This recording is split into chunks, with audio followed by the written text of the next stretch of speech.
Assalamualaikum dan salam Malaysia Madani bersama saya Emran Azmi Rosli dalam Berita Pagi Sabah edisi Selasa 13 Ogos. Pusat Jantung Negara PJN Sabah perlu dilengkapi dengan peralatan canggih termasuk kaki tangan yang mencukupi. Kelengkapan moden serta jumlah kaki tangan cukup memudahkan pesakit jantung di negeri ini mendapatkan rawatan dengan lebih berkesan dan mampu mengurangkan risiko kepada pesakit. Menteri Pembangunan Masyarakat dan Kesejahteraan Rakyat Datuk James Ratib berkata ketika ini Sabah berdepan kekurangan fasiliti dan kaki tangan khasnya doktor pakar jantung yang mampu menyediakan perkhidmatan terbaik kepada pesakit jantung di negeri ini. Datuk James menyatakan demikian selepas mengadakan lawatan rasmi ke Hospital Jantung Sultan Idris Shah, Serdang, Selangor. Beliau berharap Kementerian Kesihatan menyegerakan penyaluran peruntukan kepada PJN Sabah untuk melengkapkan fasiliti perubatan dan menambah kaki tangannya. Sementara itu, Datuk James yang juga Exco Kesihatan Negeri menyarankan Jabatan Perkhidmatan Awam JPA mengkaji semula grade jawatan bagi doktor yang berkhidmat di Sabah supaya selari dengan jawatan yang dipegang bagi mengelak mereka keluar daripada perkhidmatan awam. Kemudahan infrastruktur di PITAS akan terus ditingkatkan demi kesejahteraan penduduk daerah itu. Ini termasuklah menyediakan kemudahan jalan raya, bekalan air bersih dan capaian internet. Pembantu Menteri Pembangunan Luar Bandar Datuk Seri Dr. Rudi Awar berkata sehingga kini beberapa inisiatif dilaksana kerajaan termasuk menaik taraf 2 buah jalan raya, menambah menara telekomunikasi dan membina loji rawatan air. Jadi terlaksana banyak tempat-tempat jalan yang kita tengok beribu-ribu penduduk. Kita segerakan agar JKR dapat menyiapkan, dapat membantu untuk memberi keselesaan sedikit menunggu jalan tersebut mendapat kelulusan untuk diaspalkan. Begitu juga perkara-perkara lain dari segi pembangunan. Datuk Rudi yang juga adun PITAS ditemui RTM dalam mesyuarat ahli jawatan kuasa Parti Gagasan Rakyat Sabah, Gagasan Rakyat bahagian PITAS di dataran Bengkoka. Dalam pada itu, beliau memaklumkan mesyuarat bahagian Gagasan Rakyat bahagian PITAS akan diadakan di Dewan Majlis Daerah PITAS pada 3 September depan. Ketua Menteri Datuk Seri Panglima Haji Jin Noor yang juga Presiden Gagasan Rakyat dijangka merasmikan mesyuarat tersebut. Pemain industri pelancongan disaran mempergiat usaha mempromosi daerah Sandakan sebagai salah satu destinasi pelancongan di negeri ini. Ahli Parlimen Sandakan Vivian Wong Shiryi berkata, daerah itu mempunyai pelbagai tarikan yang mampu menarik kedatangan pelancong. Ia termasuklah keunikan warisan budaya makanan tradisi selain keindahan flora dan fauna. Beliau berucap merasmikan Pesta Bazar Seni di laluan kreatif di Sandakan. Vivian optimis Lembaga Pelancongan Sabah juga akan sentiasa memastikan Sandakan tidak terkecuali dalam program mempromosi pelancongan Sabah secara keseluruhannya. Ini termasuk lebih banyak penerbangan terus ke Sandakan pada masa akan datang sesuai penaik tarafan lapangan terbang Sandakan. Belanjawan 2025 yang bakal dibentangkan Oktober depan diharap dapat mengagihkan peruntukan yang lebih tinggi untuk Sabah. Ini sekaligus merapatkan lagi jurang pembangunan antara negeri ini dan Semenanjung. Apabila suara dan juga masalah yang dihadapi oleh rakyat Sabah dan Sarawak dapat didengari dan juga diselesaikan oleh Kerajaan Persekutuan, saya percaya rakyat Sabah dan Sarawak akan meningkatkan semangat patriotisme mereka terhadap Persekutuan Malaysia. Beliau ditemui media dalam majlis sambutan konvoi Kembaran Merdeka Jalur Gemilang KMJG dan sambutan Hari Sabah peringkat daerah Tenom. Ridwan juga mengajak rakyat negeri ini menunjukkan kecintaan kepada negara dengan mengibarkan jalur gemilang di kediaman, premis dan kenderaan masing-masing.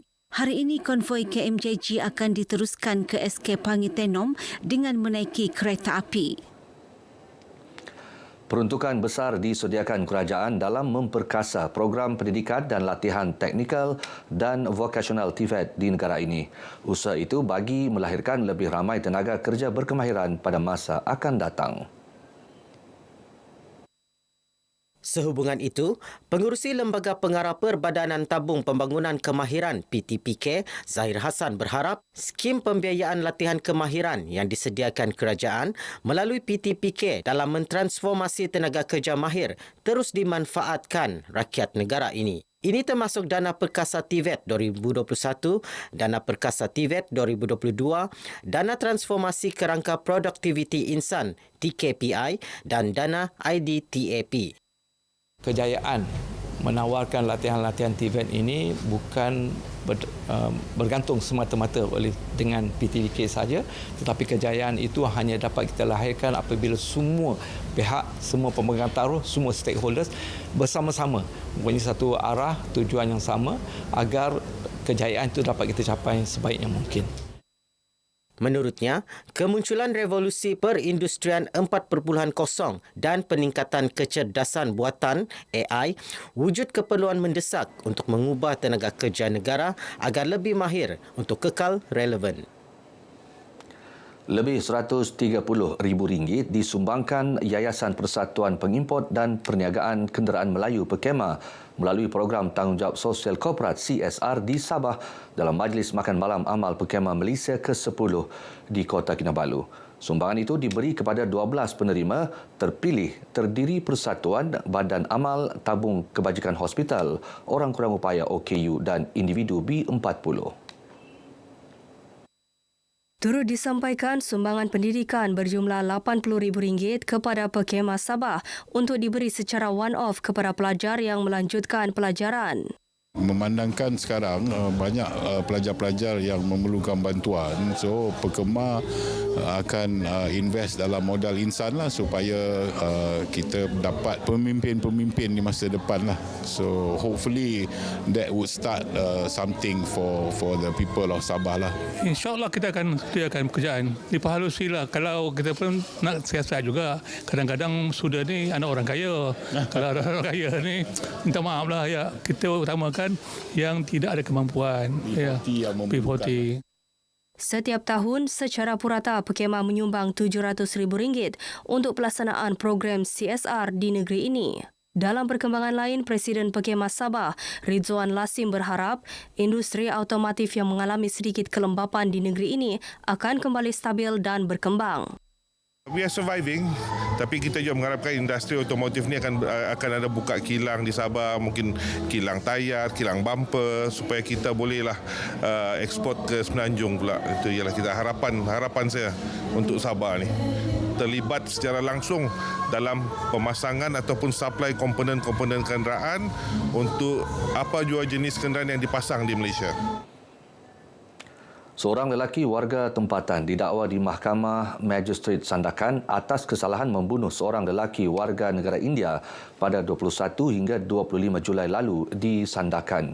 Bagaimanapun, tiada pengakuan direkodkan daripada tertuduh berusia 23 tahun itu. Ini kerana kes bunuh berada di bawah bidang kuasa Mahkamah Tinggi selain menunggu laporan forensik bedah siasat dan kimia selesai dilakukan.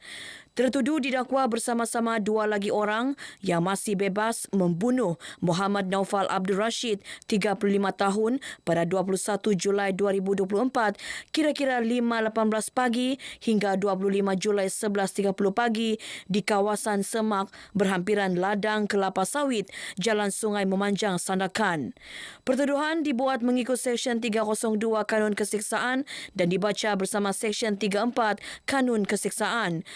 Magistrate Nur Faizal Jafri menetapkan 10 September depan sebagai tarikh sebutan semula kes. Pendakwaan kes dikendalikan Pegawai Pendakwa ASB Zamri Zakaria manakala tertuduh tidak diwakili peguam dan tiada jaminan dibenarkan.